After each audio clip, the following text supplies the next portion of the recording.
How to play D&D 5e for free. Step 1. Clear a space for any device connected to the internet.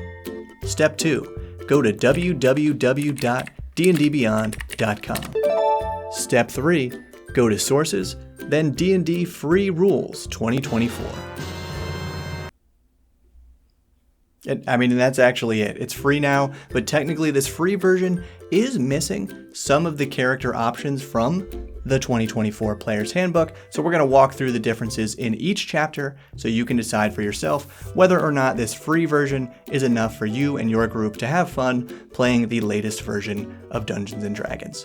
Because I'm Bob, this is where we learn how to have more fun playing RPGs together, and it's worth mentioning that D&D did send me this book for free, but they didn't sponsor this one or any of my videos. They don't even know I'm making this video, but this one is sponsored by Grimhollow Transformed. 2 big, beefy books to ground your 5e fantasy in a godless, grimdark world. The Player's Guide includes 40 dark fantasy subclasses, 12 transformations to become werewolves, vampires, and more. A new martial class called the Monster Hunter that relies on intelligence? What?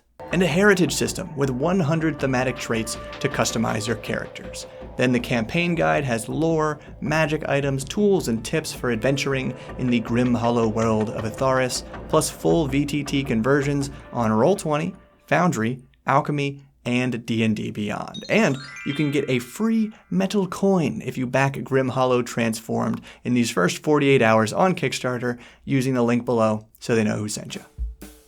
Okay, looking at the D&D 2024 free rules table of contents, it mostly mirrors the chapter titles in the Player's Handbook, and we're going to compare any missing materials in order. But first, I gotta point out that this free version actually added a printable character sheet. Funny enough, they didn't include a blank character sheet in the back of this book. So hey, now you know where to find one. Also from the end of this material, the free rules glossary, as far as I could tell, is 100% intact. They reorganized some things like actions and conditions, but the content of this glossary is the same as the one in the new Player's Handbook. So I must remind you of this quote from the lead designers of the new book. The rules glossary in the Player's Handbook is a super handy reference. You can just go and alphabetically find whatever crunchy detail of the rules you need to know in the moment. A number of the people who've already seen the book often say, this whole book is great, but I would buy this book just for the rules glossary. There you have it. For some of you, this free rules glossary may be everything you need to have fun playing the latest version of D&D. Now, prior to Chapter 1, the book version has a 2-page section called Welcome to Adventure that is not in the free version. It has a nice foreword by the lead designer Jeremy Crawford about this 50-year legacy started by Gary Gygax and David Arneson, followed by a very high-level summary of what the game is like. But I don't think we're losing very much by not getting those 2 pages. Perhaps the main thing you lose in the free version is all the gorgeous artwork packed into the 2024 Player's Handbook. This difference makes the free version much less cool to look at, but a slightly easier to navigate rules reference. All right, Chapter 1, Playing the Game. This chapter, and I went through every header, every subheader, all these little bolded headers that they have in here too. All the text, as far as I can tell, it's here. Well, and to be clear, I did not read and compare all of the text word for word, so there could be some changes within some of these sections, but all the sections are there. In fact, one tiny change I noticed was that they renamed the very last subsection of Chapter 1 from no stacking to conditions don't stack in the free version. Take that as you will. And so the only content missing from the free version of Chapter 1 are these examples of play and any references to these examples of play, but that means you can get essentially the same 24 pages of how to actually play the game 100% free. Chapter 2, Creating a Character. This one is very simple. As far as I could tell, it is identical to the book, minus the character sheet diagram with labels all over it, but hey, we do get that blank character sheet not included in the book.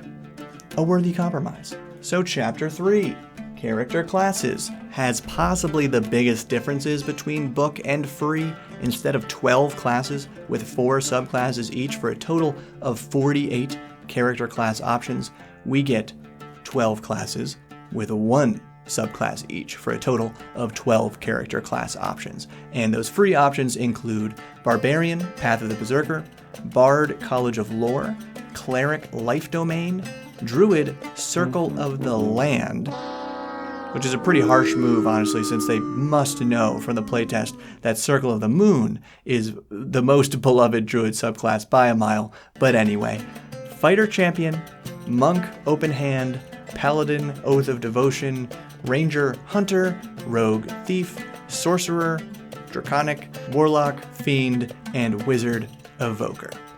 So yeah, I'm bummed about the Druid, but most of these are fine, and personally, I think it's a good move to include all 12 classes with only 1 subclass each. That way, beginners and casual players can still learn about all 12 classes, but they won't get stuck overthinking the pros and the cons of multiple subclasses for each class. But I'm well aware this is my unpopular opinion among experienced 5e players and GMs. I think 300 pages of character options is way too much. I think it's homework. I think it's intimidating for beginners or casual players who just want to be an elf with a bow and pickpocket some goblins or something. Personally, I'm excited for the next D&D starter set, which will probably present an even more concise version of all these rules and still contain everything I need for me and my friends to have fun playing the game. But it is true and valid that many people buy the Player's Handbook because it includes those hundreds of pages for this whole other game called character creation, where you spend hours upon hours delightfully researching the pros and cons of every option and combination of options until you find the one that best matches the precise flavor of elf with a bow that you're going for. And so those many players might not be pleased with the free versions of Chapter 4, Character Origins, or Chapter 5, Feats. These include only 4 out of the 16 total character backgrounds. We got Acolyte, Criminal, Sage, Soldier, only 4 out of the 10 character species, Dwarf, Elf, Halfling, Human, and 12 out of the 75 total feats. Again, I feel like good riddance, 75 is too many. Though I am curious if they'll add more to these free sections, because only a week or so ago, when they first put up these free 2024 rules on D&D Beyond, it only had 4 classes. Now they have all 12. So maybe we'll see more of these other things added over time. But other than these excluded character options, these chapters are also identical to the book. Likewise, Chapter 6, Equipment, is 100% identical, weapon mastery and all, and Chapter 7, Spells, is a tougher nut to crack.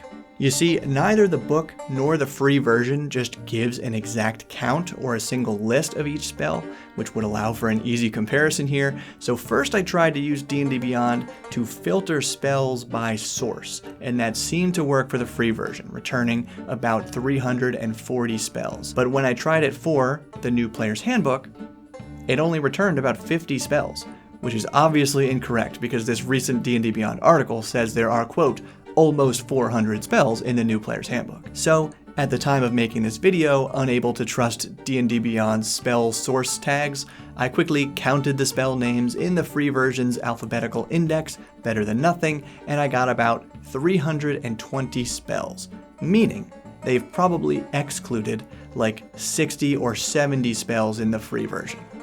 Call me crazy, but I think over 300 free spells is still more than enough options. And the appendices, yes, this single page of text about the D&D multiverse is not in the free version, and the stat block section here is missing 2 whole monsters, the Slad Tadpole and Sphinx of Wonder. So you might say, poo-poo, I want the page of multiverse lore and only 49 free monsters?